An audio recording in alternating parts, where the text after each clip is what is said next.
Hello students, electricity की इस video में अपन बात करते हैं प्रॉपर्टीज़ ऑफ चार्जेस के बारे में। प्रॉपर्टीज़ ऑफ चार्जेस क्या होते हैं, सबसे पहले ये डिस्कस किया जाए तो charge is a property on an conductor या on a substance due to which it can attract और रिपेल अनदर चार्ज, जिसकी वजह से वो किसी दूसरे चार्ज को या तो अट्रैक्ट कर सकता है या रिपेल कर सकता है। इसमें अपन बात करें सबसे पहले चार्जेस ऑफ सेम नेचर, जो प्रॉपर्टी फर्स्ट है, charges of same nature repel each other and charges of opposite nature attracts each other. जो सेम नेचर के चार्जेस होते हैं वो एक दूसरे को रिपेल करते हैं और जो अपोजिट नेचर के चार्जेस होते हैं वो एक दूसरे को अट्रैक्ट करते हैं। Charges are additive in nature. Charges क्या होते हैं? एडिटिव होते हैं नेचर में। एडिटिव होने का मतलब we can directly add them.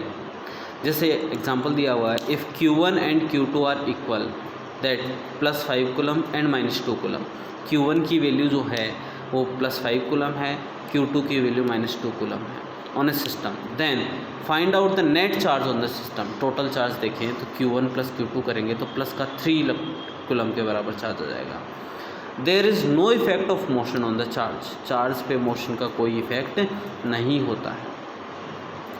Fourth है, charge on an isolated system is always conserved. एक आइसोलेटेड सिस्टम पे जो चार्ज होता है वो हमेशा कैसा रहता है? कंजर्व्ड रहता है। मतलब इनिशियली अगर मान लो 0 चार्ज है तो वो हमेशा ही 0 रहेगा, वो कभी भी चेंज नहीं होगा, क्योंकि आइसोलेटेड का मतलब होता है सिस्टम का एनवायरनमेंट से कोई इंटरेक्शन नहीं है। मतलब ना तो वो एनवायरनमेंट से कोई चार्ज इलेक्ट्रॉन ले सकता है, ना एनवायरनमेंट को कोई इलेक्ट्रॉन दे सकता है। ठीक है। नेक्स्ट है, चार्जेस आर क्वांटाइज्ड। क्वांटाइज्ड का मतलब क्या होता है कि चार्जेस ऑन अ पार्टिकल और on a system is always integral multiple of charge of an electron. एक इलेक्ट्रॉन के चार्ज का इंटीग्रल मल्टीपल होता है। क्यू किसके बराबर होता है? एन के बराबर होता है। Where n is the number of electron transferred, जो लूज़ किए गए हैं या जो गेन किए गए हैं उनके बराबर होगा। ई क्या है?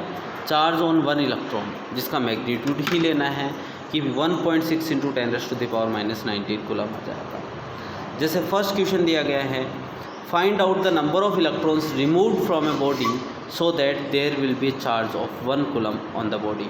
मतलब कि उससे कितने इलेक्ट्रॉन्स ट्रांसफ़र या रिमूव किए जाएँ जिससे कि उस बॉडी पे कितना चार्ज आ जाए? 1 कूलम का चार्ज आ जाए।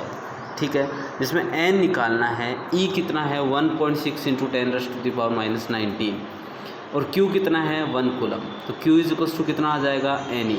तो n इज़ कितना आ गया? Q/E। तो कितना आ गया? 1/1.6 × 10⁻⁻19। यहाँ -19 हो तो ऊपर आए कितना हो जाएगा? +19। तो 10⁻19/1.6। इसको जब अपन सॉल्व करेंगे तो अपने पास में क्या आएगा? अपने पास में आएगा 50/8 × 10⁻18, जिससे 6.25 × 10⁻18 इलेक्ट्रॉन्स की ज़रूरत पड़ेगी। मतलब इतने इलेक्ट्रॉन अगर मैं उस बॉडी से ट्रांसफ़र कर दूं या रिमूव कर दूं तो उस बॉडी पे प्लस का 1 कूलम का चार्ज आ जाएगा। ये चीज़ क्लियर है? If charge flow is given then we use I = Q/T and if the number of electrons are given then I = Ne/T। ये चीज़ बाद की बात है।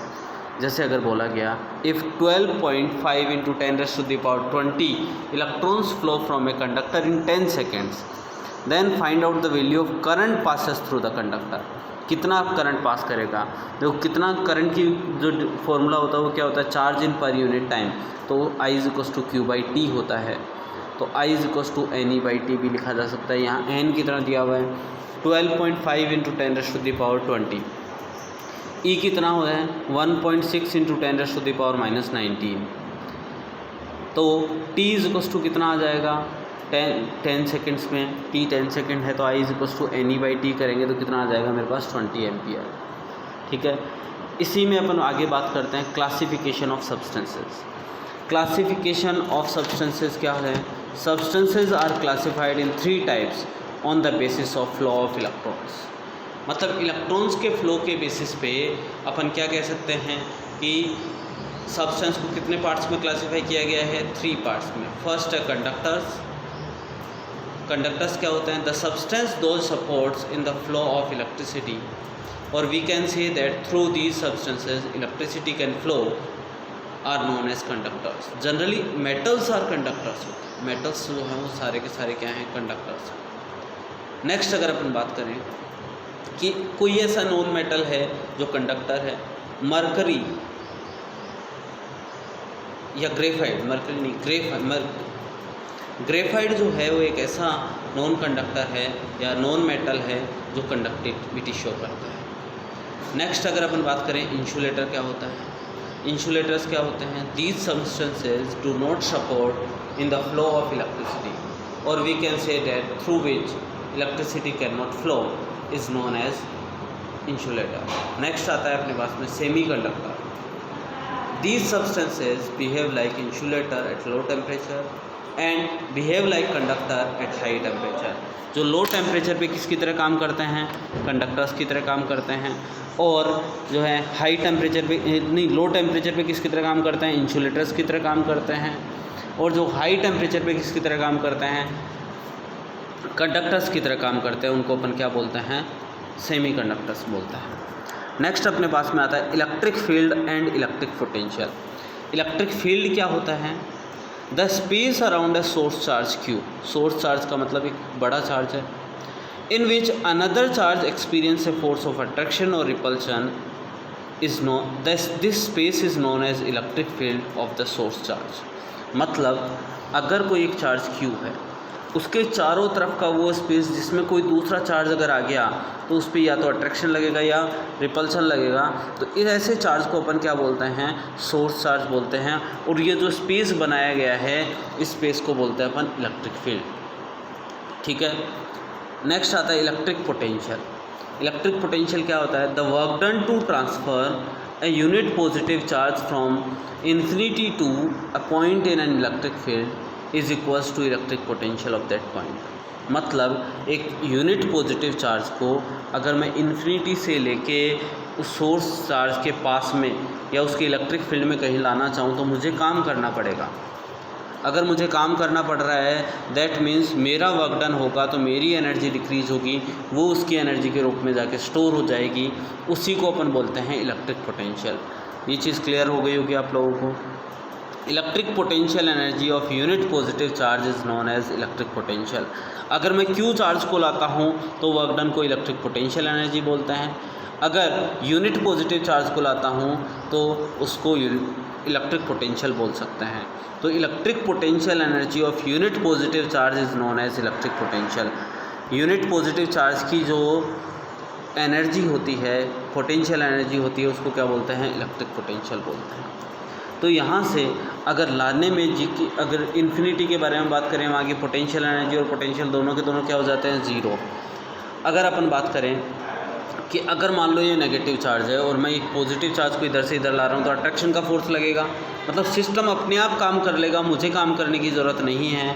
तो मुझे काम कर सिस्टम की एनर्जी डिक्रीज होगी, इसका मतलब पोटेंशियल एनर्जी नेगेटिव में चल जाएगी या पोटेंशियल भी नेगेटिव में चला जाएगा। लेकिन अगर सोर्स चार्ज पॉजिटिव है तो उसके कारण पोटेंशियल पॉजिटिव होगा, क्योंकि मुझे काम करना पड़ेगा और मैं जो काम करूँगा मेरी एनर्जी डिक्रीज होगी, वो सिस्टम में स्टोर हो जाएगी। ये चीज़ क्लियर है क्या? If the work done to transfer Q charge from infinity to the point P is W, अगर किसी क्यू चार्ज को इन्फिनिटी से लेके पी पॉइंट तक लाने में जो वर्क डन है वो डब्ल्यू है, तो यूनिट पॉजिटिव चार्ज को लाने में वर्क डन कितना होगा, डब्ल्यू बाई क्यू। तो ये डब्ल्यू बाई क्यू ही क्या है, पोटेंशियल है। Potential due to a positive source charge is positive and potential due to a negative source charge is negative. Positive source charge के कारण जो पोटेंशियल होता है वो कैसा होता है, पॉजिटिव होता है, और नेगेटिव सोर्स चार्ज के कारण जो पोटेंशियल होता है वो कैसा होता है, नेगेटिव होता है। यूनिट ऑफ पोटेंशियल, पोटेंशियल क्या होता है, work done upon charge. Work done की यूनिट क्या होती है, जूल, और चार्ज की यूनिट होती है कूलम। तो क्या आ गया, जूल पर कूलम, या फिर इसको क्या बोल सकते हैं, वोल्ट बोल सकते हैं। ये चीज़ क्लियर है। नेक्स्ट आता है electric potential difference. The work done to transfer unit positive charge from one point to another point in an electric field is equals to potential difference between these two points। मतलब अगर electric field के ही दो points हैं, यहाँ पे A है तो यहाँ पे B है, अगर ए से लेके बी तक जाने में जो वर्क डन है वो W है, यूनिट पॉजिटिव चार्ज का है, या Q चार्ज को ए से बी तक ट्रांसफ़र करने में जो वर्क डन है वो W है, तो यूनिट चार्ज को कितना हो जाएगा W/Q। यूनिट चार्ज को कितना हो जाएगा W/Q। तो इसी को अपन क्या बोल सकते हैं, ये इलेक्ट्रिक पोटेंशियल डिफरेंस है। इसी को क्या बोला जा सकता है, इलेक्ट्रिक पोटेंशियल डिफरेंस। ये चीज़ क्लियर है क्या? इसमें अगर अपन देखें कि अगर ए से लेके बी तक जाने में जो ट्रांसफ़र किया गया वर्क डन है वो W है, तो वो VB माइनस VA के बराबर आ जाएगा। VB minus VA is equals to W/Q। ये फॉर्मूला आप लोगों को याद रखना है, VB minus VA is W/Q। अब देखो एक और चीज़ है, positive charges flows from higher potential to lower potential. क्यों? क्योंकि पॉजिटिव चार्ज जो होता है वो पॉजिटिव से रिपल्शन खाता है और नेगेटिव की तरफ जाता है। मतलब पॉजिटिव चार्ज के पास हायर पोटेंशियल होता है, नेगेटिव चार्ज के पास लोअर पोटेंशियल होता है, तो हायर पोटेंशियल से लोअर पोटेंशियल जाता है। जबकि एक negative charge flows from lower potential to higher potential. Positive charge always flows from higher lower potential, positive charge flows from higher potential to lower potential and negative charge flows from lower potential to higher potential. ये चीज़ clear है क्या? इसके ऊपर अपन questions जो करेंगे वो जो है नेक्स्ट वीडियो में करेंगे। ठीक है, थैंक यू।